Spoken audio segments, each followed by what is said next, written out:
لا حول ولا قوة إلا بالله العلي العظيم. أعوذ بالله من الشيطان الرجيم. بسم الله الرحمن الرحيم. الحمد لله الذي جعل الحمد مفتاحا لذكره وسببا للمزيد من فضله ودليلا على آلائه وعظمته. ثم الصلاة والسلام والتحية والإكرام على خير خلقه وأفضل بريته حافظ سره ومبلغ رسالاته الذي سمي في السماء بأحمد وفي الأرض بأبي القاسم محمد.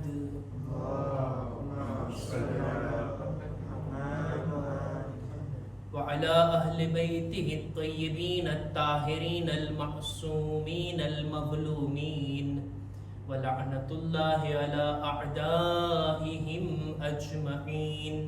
أما بعد فقد قال إمامنا الرضا عليه السلام: فتدارك فيما بقي تقصيرك فيما مضى منه. صلوات پر محمد و آل محمد.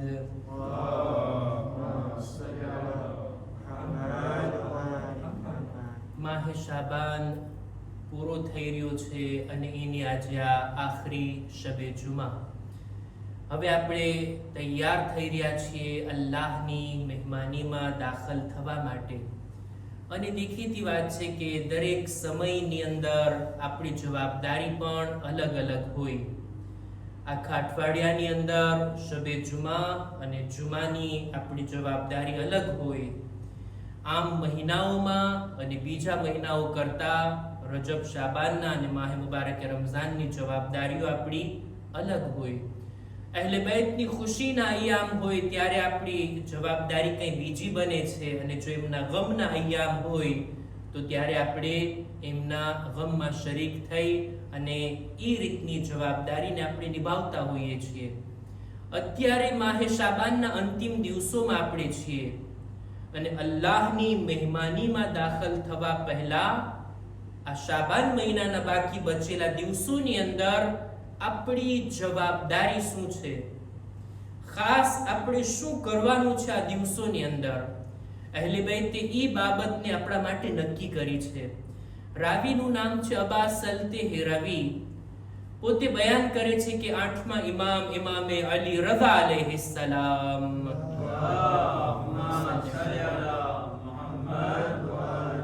એમની ખિદમતમાં હું પહોંચ્યો. જ્યારે પહોંચ્યો ત્યારે શાબાન મહિનાનો આખરી જુમા હતો. જેવી રીતના આવતીકાલનો દિવસ કે શાબાન મહિનાનો છેલ્લો જુમા. અને ઇન્શાઅલ્લાહ આવતા શબે જુમાની અંદર આપણે માહે મુબારક રમઝાનમાં દાખલ થઈ જાશું. શાબાન મહિનાના આખરી જુમામાં 8મા ઇમામની ખિદમતમાં જવાનું થયું. 8મા ઇમામ મને જોઈને કહે છે કે એ અબાસલ, શાબાન મહિનાના વધુ પડતા દિવસો પસાર થઈ ગયા અને હવે એના અમુક દિવસો બાકી રહ્યા છે. આ દિવસોમાં તારે અમુક કામો કરવાના છે.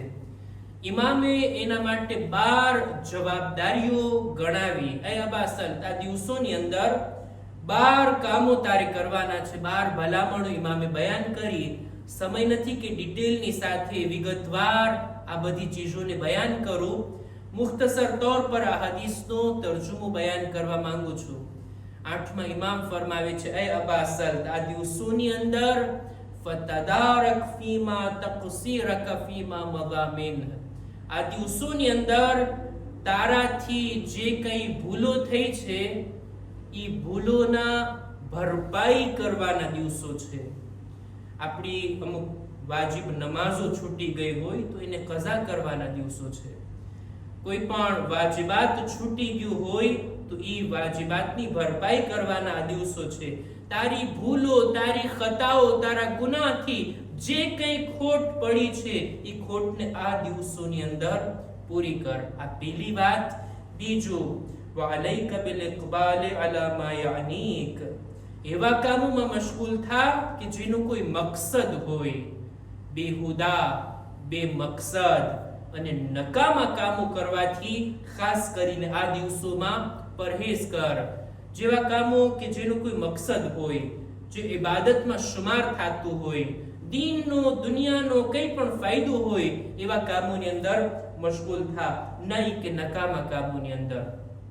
આ બીજી ભલામણ.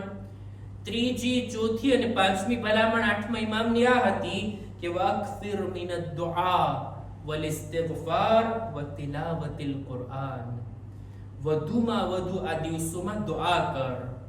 કોઈ પણ દુઆ આપણી જબાનમાં માંગીએ અથવા મફાતી ખોલીને કોઈ દુઆને પઢીએ, વધારે દુઆ કરવાના દિવસો, વધારે ઇસ્તિગફાર કરવાના દિવસો અને વધારે તિલાવત કરવાના આ દિવસો છે. આમ દિવસો કરતા આ દિવસોમાં આપણી તિલાવત વધી જવી જોઈએ, ઇસ્તિગફાર વધી જવો જોઈએ, જેથી આપણા નામે અમાલમાંથી આપણા ગુનાહ ધોવાતા જાય જો ઇસ્તિગફાર કરતા રહીએ. છઠ્ઠી ભલામણ આઠમા ઇમામની આ છે કે તુબ ઇલલ્લાહ મિન ઝુનુબિક. તારા ગુનાહોથી તૌબા કર, ખુદાની બારગાહમાં પલટીને પાછો આવ, તૌબા કર, માફી માંગ, તારા ગુનાહને નામે અમાલમાંથી ધોઈ નાખ. એવો પાક અને સાફ બની જા કે જ્યારે રમઝાન મહિનામાં તું દાખલ થા તો ગુનાહથી આલુદા નહીં, બલકે ગુનાહથી પાક સાફ થઈને આ મહેમાનીમાં દાખલ થા. આ આઠમા ઇમામની ભલામણ. સાતમી ભલામણ વલા તદઅન અમાનતન ફી ઉનુકિક ઇલ્લા અદૈતહા. એ અબાસલ, કોઈની પણ અમાનત તારી ગરદન પર બાકી ના રહી જાય, કોઈનો હક તારા ઉપર બાકી ના રહી જાય. કોઈનો હક રહી ગયો હોય વાળી દે, અમાનત રહી ગઈ હોય પાછી આપી દે. કોઈ પણ હક્કુ નાસ કોશિશ કર તારા ઉપર ના રહે. રમઝાન મહિનો શરૂ થાય પહેલા આ દિવસો ઈ છે કે રદ્દ મઝાલિમ અથવા તો કોઈ પણ એવા હક જે બીજાઓના રહી ગયા હોય, ઇન્સાન કોશિશ કરીને અદા કરી નાખે. આઠમી ભલામણ વલા ફી કલ્બિક હિક્દન અલા મુમિનિન ઇલ્લા નઝઅતા. કોઈ પણ મુમિન પ્રત્યે દિલમાં નફરત, બુગ્ઝ, કીનો, કંઈ પણ બુરા વિચારો, બદગુમાની, જે કંઈ પણ તારા દિલમાં હોય કોઈ મુમિન પ્રત્યે, તો એને આ દિવસોમાં દિલમાંથી કાઢી નાખ, દૂર કરી નાખ.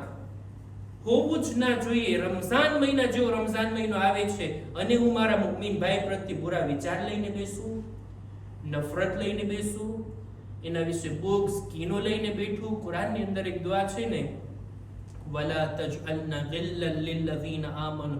ખુદાયા, મુમિનીન પ્રત્યે મારા દિલમાં કોઈ પણ બુરી વાત ના રહે, તું એને દૂર કરી નાખ. અને આ દિવસો છે કે ઇન્સાન નફરતને દિલમાંથી કાઢી નાખે. મુમિન પ્રત્યે તું મોહબ્બત ભર્યો વર્તાવ. હા, નફરત હોય કોનાથી? શૈતાનથી. નફરત હોય અલ્લાહના દુશ્મનોથી.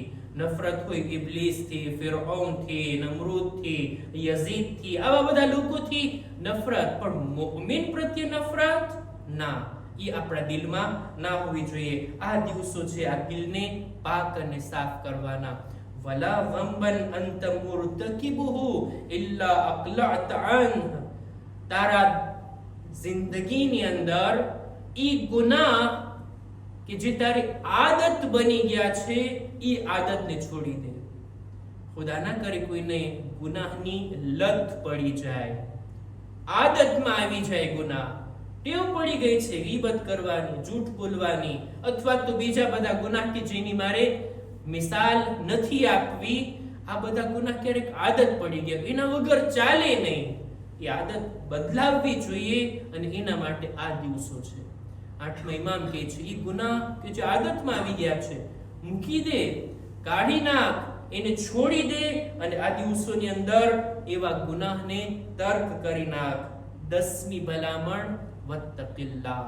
તકવાનો રસ્તો અપનાવો, મુત્તકી અને પરહેઝગાર બની જા.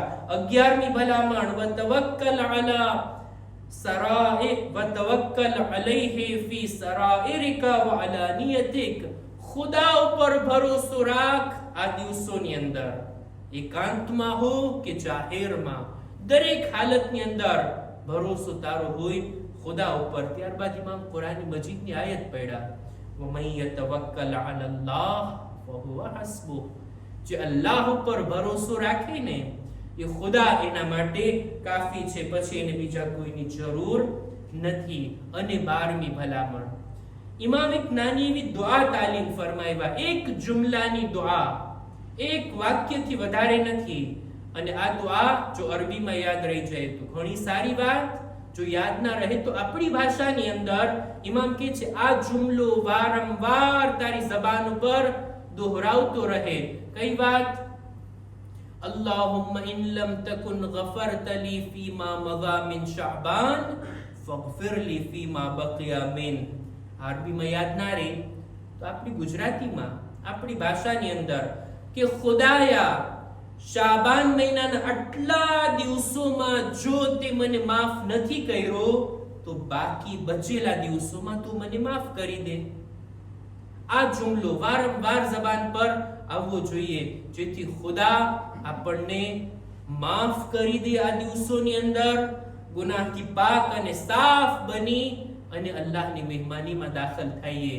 કોઈ જગ્યા ઉપર દાવતમાં આપણે જાતા હોય, કોઈને ત્યાં મહેમાન બનીને જાતા હોય, મેલા કપડા પહેરીને જઈએ કે સાફ સુથરા કપડા પહેરીને જઈએ, આ ગુનાહ ઇન્સાનની રૂહને મેલી કરી નાખે છે, ઇન્સાનની રૂહને કસીફ કરી નાખે છે. જ્યારે ઇન્સાન તૌબા કરે, માફી માંગે, ઇસ્તિગફાર કરે, આ રૂહ પાક અને પાકીઝા થાય છે. અને એ રીતના આ અલ્લાહની રૂહાની મહેમાનીમાં આપણે દાખલ થઈ. ઇમામ ફરમાવે છે કે ફઇન્નલ્લાહ તબારક વ તઆલા યઅતિકુ ફી હાઝા અશ-શહર રિકાબન મિનન નાર લિહુરમતિ હાઝા અશ-શહર. ખુદાવંદ આલમ આ મહિનાની અંદર, આ શાબાન મહિનાની અંદર જહન્નમની આગથી કેટલાય એવા લોકોને આઝાદ કરે છે આ મહિનાની હુરમતના કારણે.